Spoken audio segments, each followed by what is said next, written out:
Some view, huh? Huh? Looking over them all from up here, I almost think I can see their hopes and dreams flickering in each little light. Like a bonfire of dreams.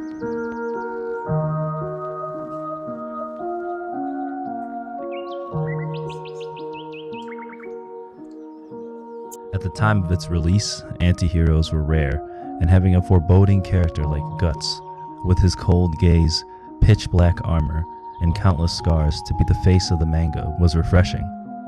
On the other hand, Griffith's beguiling beauty and overwhelming charisma made him an unlikely villain at first glance. But beyond looks and perception, the clearest dichotomy is between how both men choose to achieve their dreams. As a selfless warrior sworn to protect his comrades, or a selfish commander who sacrifices his subordinates. It's a gripping tale that puts mankind's grotesque nature at the forefront, sparing no savage detail in art or story. And after every read, I always walk away from the manga asking myself, are dreams ever meant to be fulfilled?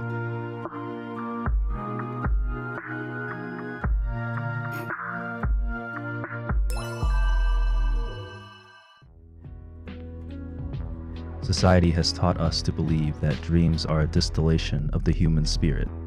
Like the North Star, our dreams serve as a beacon to point the way forward, an extension of our purpose, a hypnotic elixir that repeatedly drives us to wake and lulls us to sleep. For someone with a strong vision like Griffith, these goalposts are comforting as they provide an internal locus of control in a world of uncertainty and unease.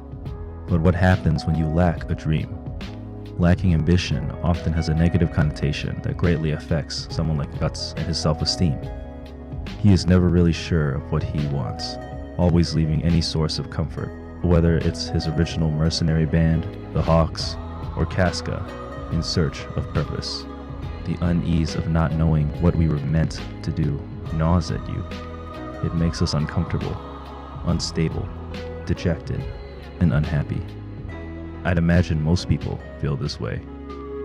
So society's solution is to sell us the idea of a dream to distract us from these uncomfortable feelings.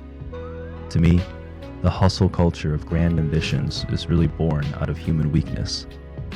It invites us to desire superficial greatness, to control destiny, to conquer fate, to conjure dreams into reality so that we may be remembered in a distant, unfamiliar time, immortalized.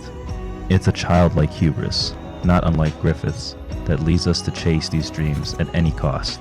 A roaring, narcissistic fire that swirls violently, swallowing the dreams of his soldiers, his friends. A dream soaked in blood.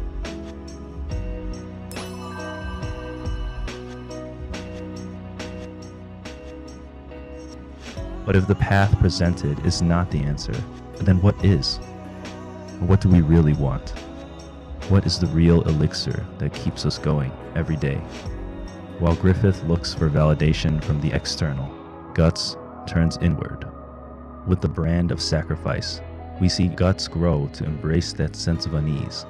Despite all the demons thrown at him, he's proven his selflessness by shouldering others' burdens, sacrificing mind and body to protect his friends, and remembering everyone he encounters, their aspirations, pain, sorrows. He carries that weight, fueled by the emptiness that set him on the path in the first place. He who has no ambitions, no dreams, no fire, continues to burn the brightest, a fire that is a soft, warm glow, guiding others and providing refuge, a warmth that shook the core of the God Hand. Guts realizes those fleeting, ephemeral dreams we chase will never be enough to satisfy us.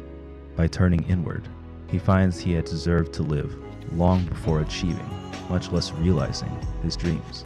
Being born into this world is enough to validate our existence. And that's my key takeaway from this series. We really can't say if anything in life is truly deserved, or if there's any real meaning to all of this.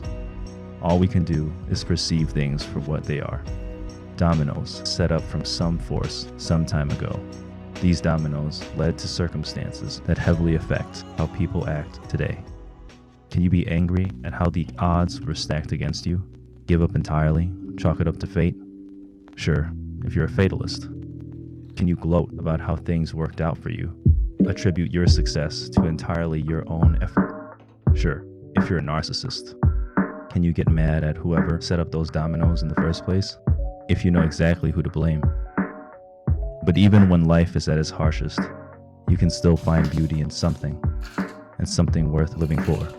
Engraving warm memories onto your soul, no matter how short-lived. Accepting the tragedies, no matter how traumatizing. And moving forward with experience as your guide. That is reality. To struggle along, a lone flame in a boundless, never-ending night until the last domino falls. And that will prove to be more meaningful and fulfilling than whatever dream you've convinced yourself of. Cheers. Everything that lives is designed to end. We are perpetually trapped in a never-ending spiral of life and death. Is this a curse or some kind of punishment? I often think about the God who blessed us with this cryptic puzzle and wonder if we'll ever have the chance to kill him.